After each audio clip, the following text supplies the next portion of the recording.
म्हणतो की शिक्षणाचं माहेरघर पुण्याला म्हणतो त्या ठिकाणी गांजा आता ड्रग्ज सापडले एका हॉटेलमध्ये। जी एक बाईट येत नाही, पालकमंत्र्यांची प्रतिक्रिया येत नाही, राज्य सरकारच्या नेत्यांची काही प्रतिक्रिया येत नाही आहे। ते तरुणांना मंद करण्याचं काम हे सरकार करत आहे, कारण का तरुण जर मंद झाला नाही तर यांच्याकडनं नोकऱ्या मागेल। नमस्कार, मी निखिल सुक्रे, वी मराठीमध्ये तुमचं स्वागत आहे। पुण्यामधील गुन्हेगारी प्रकरणं, ड्रग्जची प्रकरणं थांबायला तयार नाही आहेत।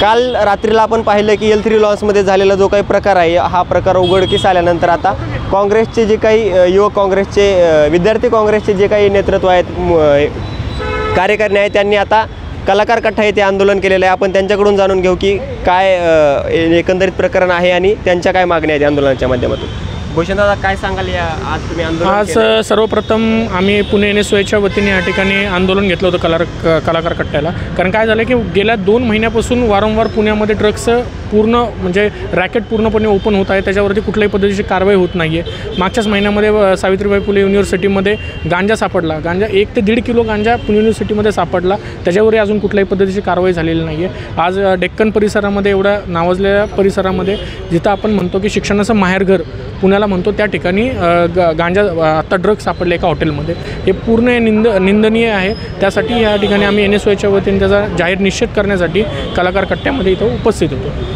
काय शासनाकडून आम्हाला एकच मागणी आहे की ह्याच्यामध्ये जे काय कुठलेही अधिकारी असतील किंवा आता एक्साईज डिपार्टमेंटचे जवळपास 2-3 महिन्यापासून पुण्यामध्ये एवढं प्रकरण वाढत आहेत, एक्साईज डिपार्टमेंटचे जे अधिकारी त्यांना इथं निलंबित का केलं जात नाही किंवा त्यांची बदली का केली जात नाही, का ह्याच्या पाठीमागं काय पैशाचे लागेबंदी आहेत का, हे आम्हाला जाणून घ्यायचं होतं। त्यासाठी आम्ही त्या ठिकाणी आंदोलन केलं आणि असा जर प्रकार पुढे घेतला तर आम्ही शासनाच्या दारामध्ये जाऊन, पालकमंत्र्यांच्या दारामध्ये जाऊन आम्ही या ठिकाणी आंदोलन करणार आहोत, हा आम्ही शासनाला इशारा देतो।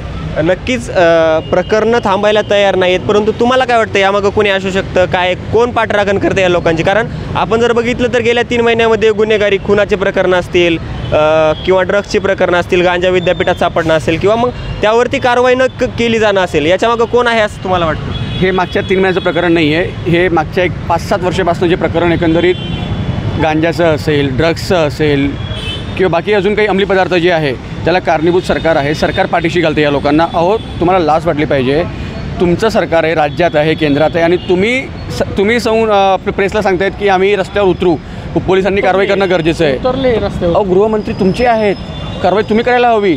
आणि वारंवार एवढं जर धाडस हे जे होतं आहे, हे जे गुन्हेगार असतील किंवा हे जे रॅकेट चालवणारे जी लोक आहेत, यांची डेअरिंग का वाढते, ह्यांची हिंमत का वाढते? कारण यांना माहिती आहे पैसे दिल्यावर आपण आरामाने सुटतो।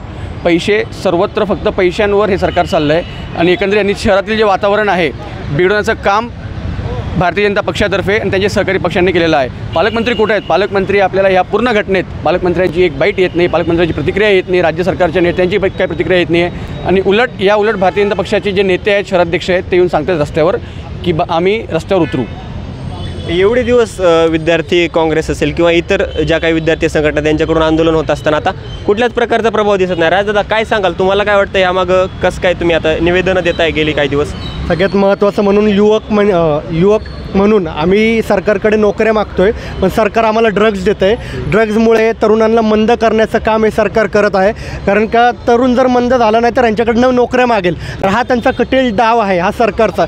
सरकार हे गेले 4-5 वर्ष झाले ड्रग्जचा विळखा आपल्या देशामध्ये सुरू करत आहे। पाकिस्तानमधनं मोठ्या प्रमाणामध्ये ड्रग्ज आणला जातो आहे। पाकिस्तानला नरेंद्र मोदी हे बळकट करत आहेत का ड्रग्ज त्यांच्याकडनं विकत घेऊन? आज तुम्ही बघता अडाणी पोर्टवर ड्रग्ज येतो आहे, गुजरातमध्ये, देशामध्ये ड्रग्ज येत आहेत, राज्यामध्ये ड्रग्ज येतात। आज पुणेसारख्या शहरामध्ये शिक्षणाचं माहेरघर ज्याला बोललं जातं, तिथं ड्रग्ज आणला जातो आहे।